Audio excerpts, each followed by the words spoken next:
No niin, tässä ollaan nyt infotilaisuudessa näistä kuva- ja asiakastyökursseista sekä peruskurssista että jatkokurssista. Ja multa kysyttiin vähän, että mistä näissä kursseissa oikein on kysymys. Ja mä ajattelisin, että ehkä sen voi oikeastaan tiivistää silleen, että kun mä oon eri aloilla tehnyt kuvien kanssa töitä paljon, niin sitten ilmeni semmoinen tarve, että asiakastyössä usein, erilaisessa asiakastyössä on sitten esimerkiksi erityisopetuksessa tai terapiatyössä tai työnohjauksessa tai valmennuksessa tai kokemusasiantuntijatyössä eri kohderyhmien kanssa, niin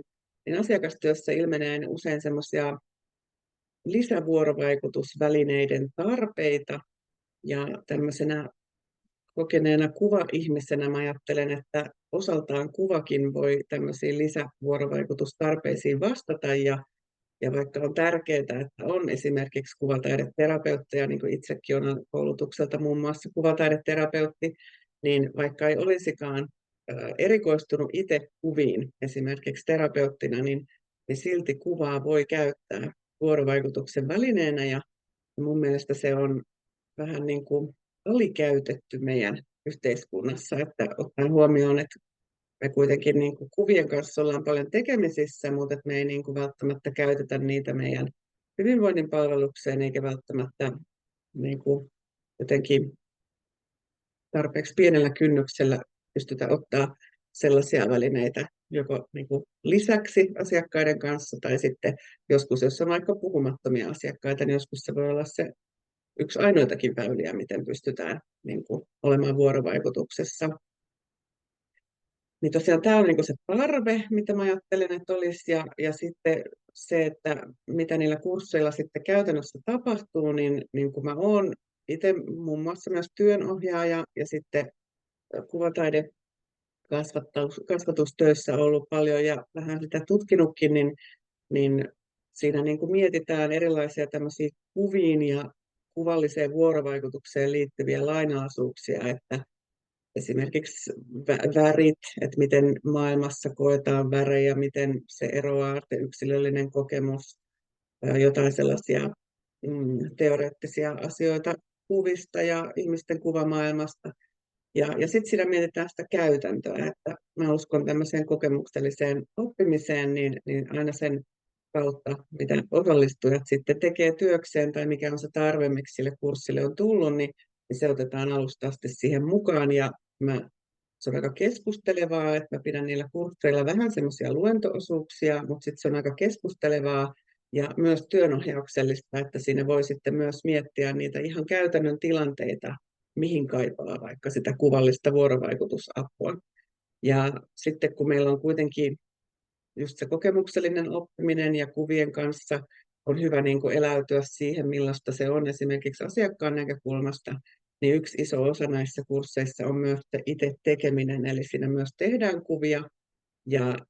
sitten mä oon siihen miettinyt just tietynlaisia tehtäviä, jotka sitten avaa itselle sekä sitä omaa kuvamaailmaa, ja miten voi käyttää niin kuin ihan oman hyvinvoinnin palvelukseen myös kuvallisuutta elämässään riippumatta, että onko tykännyt aikaisemmin tehdä kuvia tai maalata, niin se on niin kuin mahdollista. Mutta sitten myös sen käytännön kautta niin kuin mietitään, pidetään siinä toisella olkapäällä koko ajan se asiakastyö ja mietitään, että miten siinä erityisopetustilanteessa tai terapiatilanteessa tai miten semmoisessa vähän niin kuin tyyppiesimerkissä, että millaiseen voisi kuvitella, että olisi tarvetta tai milloin voisi kuvitella, että olisi tarvetta tämmöiselle kuvalliselle lisätyökalupakille, niin miettiä sitä, että mitä sitten on hyvä ottaa siinä huomioon. Ja mä yritän siinä opettaa niin kuin kuvien tekemisen ja katsomisen yhdessä asiakkaiden kanssa, niin niitä semmoisia niin kuin turvallisen ja tehokkaan työskentelyn periaatteita, että mitkä on sellaisia asioita, että mitkä takaa sitä, että päästään vähän syvemmälle pintaa silloin, kun on tarvetta, ja mitkä sitten asiat on sellaisia, jotka auttaa siinä, että päästään pois sieltä syövereistä silloin, kun tarvii, ja millaisissa tilanteissa usein tarvitaan vaikka vähän strukturoidumpia tehtäviä, ja missä taas vapaata ilmaisua, Ja mä sitten tietenkin perustelen näitä asioita kokemuksella ja teorialla silti ei se, mitä mä nyt olen kokenut ja lukenut, niin eihän se nyt ole mikään yksi totuus, mutta että mä opetan sen kautta, mitä kokemusta on paljon, että mitä mä ajattelen, että mitkä mun mielestä voisi olla sellaiset asiat, mitkä takaa sitä sen verran kuin nyt voi taata, ettei tietenkään ihmisten tunteita ja ajatuksia ja tekoja voi hallita, mutta on kuitenkin tapoja, miten voi taata sitä, että siinä on mahdollisuuksia ja rajoja riittävästi siinä työskentelyssä.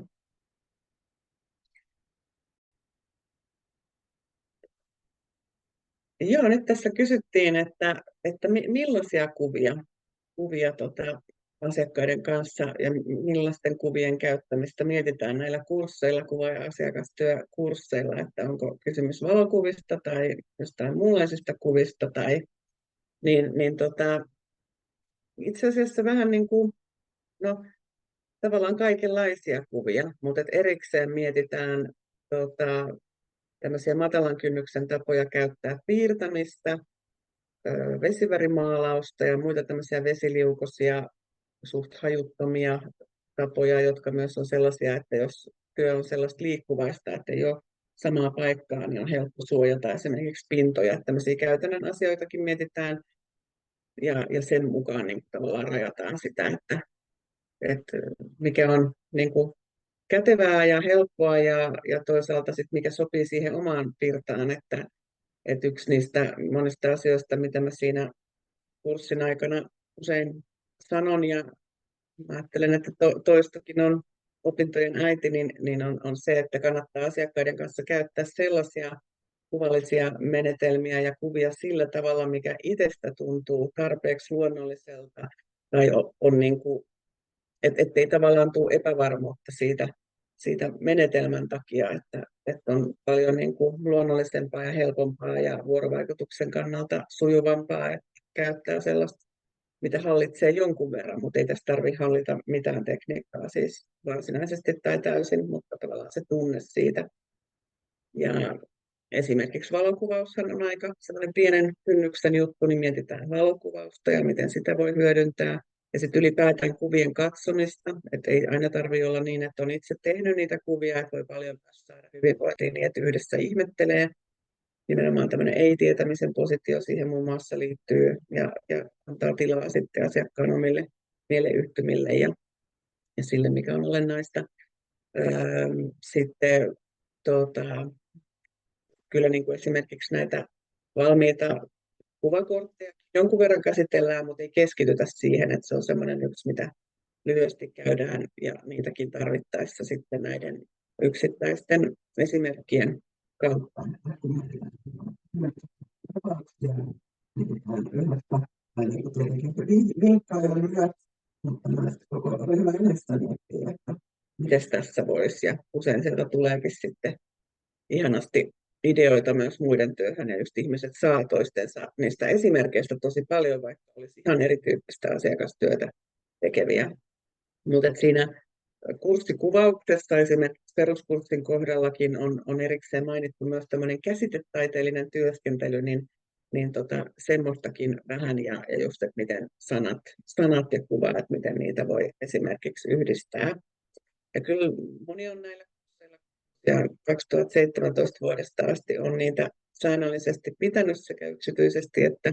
kesäyliopistoilla, niin moni on kokenut, että jotkut ne mun tehtävätkin on ollut sellaisia, että niitä on sitten halunnut viedä joko jollain modifikaatiolla tai sellaisenaan siihen asiakastyöhön, mutta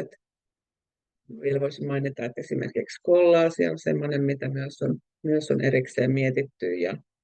sitten sen verran mä opetan myös sitä tekniikkaa, mikä tuntuu, että vähän semmoisia perusteita, jotta esimerkiksi voi tutustua enemmän, jos tarvii, tai jos se oma niin kuin varmuus, sen lisääntyminen tarvii sitä, että opettelee, niin sitäkin käydään. Mutta että se pääpaino tässä koulutuksessa on koko ajan siinä soveltavassa, että miten se siinä omassa työssä, miten siinä niin miten se yhdistyy nämä asiat siihen omaan taustaan ja omaan niin kuin työkalupakkiin.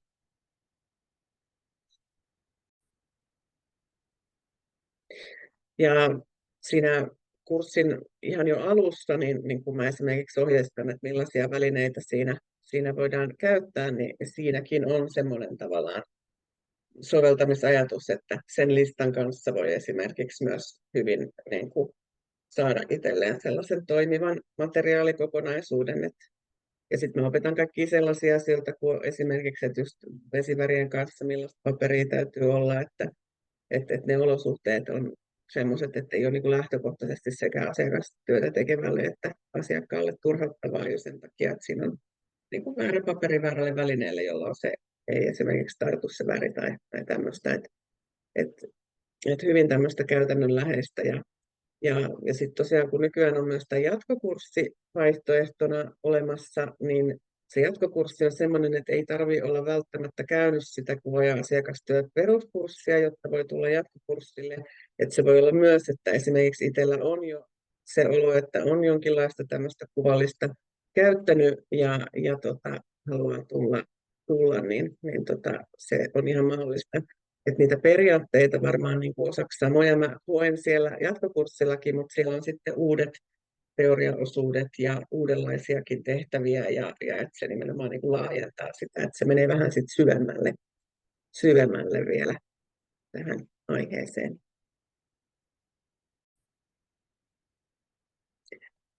Ja kysyttiin, että missä kaikessa näitä kuvallisia menetelmiä voisit käyttää, että minkä tyyppisissä työtiloissa ja työtilanteissa ja näin, niin kyllähän niin kuin oikeastaan vaan se oma näkemys ja tietenkin sit jossain määrin myös työpaikkojen näkemys on siinä rajana, että todella erilaisissa organisaatioissa ja asiakastilanteissa on ihmiset käyttänyt ja rohkaistunut lisää käyttämään tämän kurssin aikana. Ja myös osa on ollut sellaisia, että ei ole aikaisemmin käyttänyt kuvallisia menetelmiä työssään, mutta sitten on kurssin aikana esimerkiksi tajunnut, että no itse asiassa mähän olen jo vähän käyttänyt ja sitten saanut sitä laajennettua tai on saanut aloitettua sitä. Ja siinä kurssin aikanahan on turvallista sitten työnohjauksellisesti miettiä sekä että jälkikäteen, että miten johonkin tilanteeseen voi ottaa vähän lisää mukaan. Ja esimerkiksi yksi niistä ihan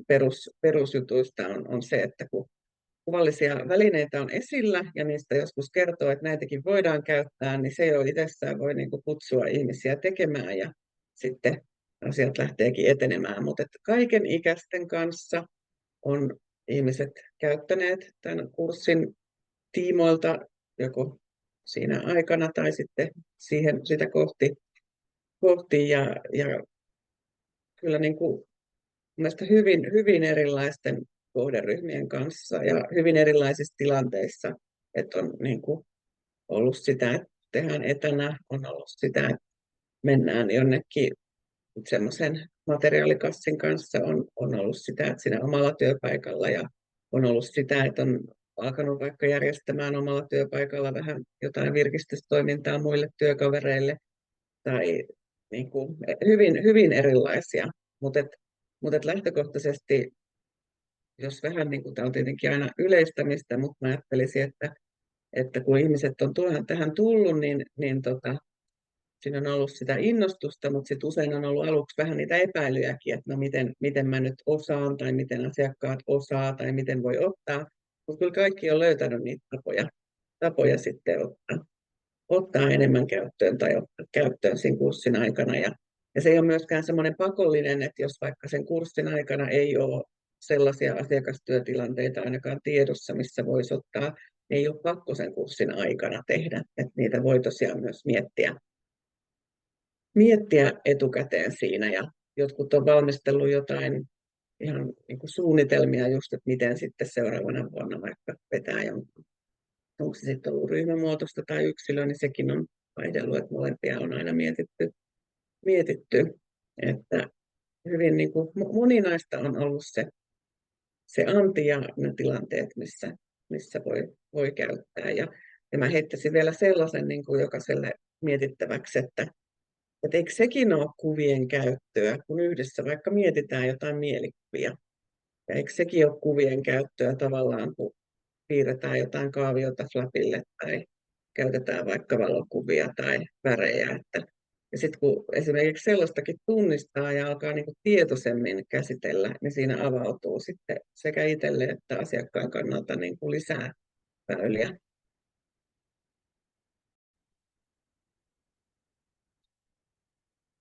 Aika usein ihmiset myös kyselee sitä, että entäs jos joku näistä päivämääristä ei käykään, kun on näitä yhteisiä seminaareja, niin ei se sinänsä näissä kursseissa ole ongelma, että sitten käytännössä, jos joutuu olemaan esimerkiksi useamman tunnin tai jonkun kokonaisen kerran poissa tai kaksikin, niin sitten mä oon siinä tapauksessa antanut tällaisia kirjallisiakin tehtäviä ja myös kuvallisia tehtäviä, ja se aina liittyy siihen, mitä on sillä kerralla, kun ei päässyt osallistumaan, niin mitä silloin on käsitelty, jotta ei tipahda kärryiltä, että se palvelee aina sitä opiskelijan omaa intressiä siinä, että mä en jotenkin usko sellaiseen suorituksen suorittamisen vuoksi ollenkaan, niin kaikki muut suoritukset näillä kursseilla ei, niin kuin yksikään niistä ei ole tämmöinen kirjallinen, että se on sitä, että mietitään etukäteen ja sitten käydään läpi ja tehdään kuvia. Siinä on niin kuin sellaisia tunteja, mitä tehdään niiden tapaamisten välissä, ja siellä on ihan paljonkin menee siihen aikaa tavallaan, tai riippuu miten sitä soveltaa, mutta se ei ole niin kuin sen tyyppistä, että tehtäisiin nyt tämmöisessä yksittäisessä 5 opintopisteen kokonaisuudessa tehtäisiin jotain esitelmiä tai näin. Mutta sitten jos on pois, niin sit siihen liittyen kyllä pääsee vähän sitäkin puolta enemmän.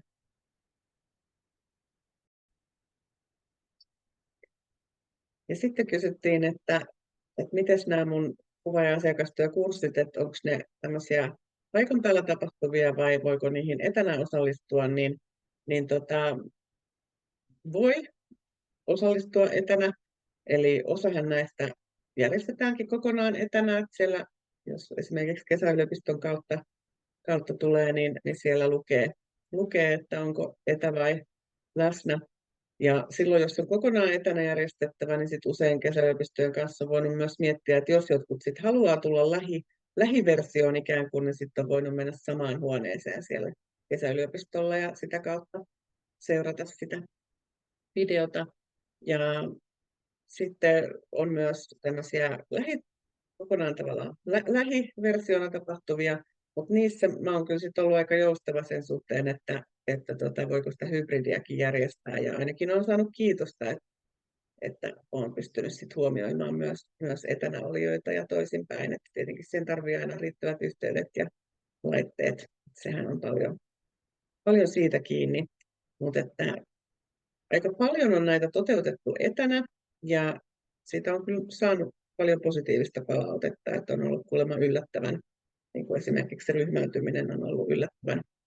tiivistä, ja mä ajattelen, että yksi semmoinen, mikä siinä vaikuttaa, on tietenkin se, että pidetään jonkun verran kameraa päällä, että jutellaan niin kuin kasvotusten, ja sitten tietenkin se nettiyhteyden taso, että pitää olla riittävä yhteys, mutta jos ne löytyy, niin kyllä etäopiskelu on näissä ollut suosittua myös. Tässä myös vähän pohdittiin sitä, että kun on paljon kaikenlaista elämässä, niin ainakin minulla on se kokemus, mitä osallistujat on tässä vuosien varrella kertonut, että nämä kurssit, vaikka tietenkin jonkun verran menee sitä aikaa ja aivokapasiteettia ja näin, niin on kuulemma tukenut tosi hyvin sitä omaa jaksamista. Että tässä on kuitenkin sekä se kuvan voima siinä omassa kokemuksessa myös, kun tehdään, ja sitten kun tässä ei ole mitään sellaisia muodon vuoksi, no en mä nyt tiedä, onko ne muodon vuoksi muuallakaan, mutta et ei ole semmoisia isoja kirjallisia töitä, vaan että se on nimenomaan sitä soveltamisen miettimistä, käytännön välineiden miettimistä, testaamista ja sitten sitä keskustelua ja semmoista syventävää siinä suhteessa, mitä itse kaipaa. Että jos kaipaa enemmän teoriaopiskelua, niin mä annan kirjasuosituksia. Jos kaipaa sitä, että nyt käydään enemmän näyttelyistä ja otetaan sitä kuvaa mukaan eri tavoin, niin se on myös rikastanut tosi paljon sitä sitä, kun niistä asioista puhutaan, niin sitten on aktivoitunut sellaisilla niin kuin tavoilla, mitkä myös antaa itselle sitten sitä tilaa ja aikaa ja hyvinvointia. Et tuolla kun esimerkiksi omalla sivustollani oivallamme.fi ja sitten näiden kesäyliopistoiden sivuilla kerrotaan näitä kokemuksia, niin siellä on kyllä tosi moni kiitellyt sitä, että on saanut itselleen myös paljon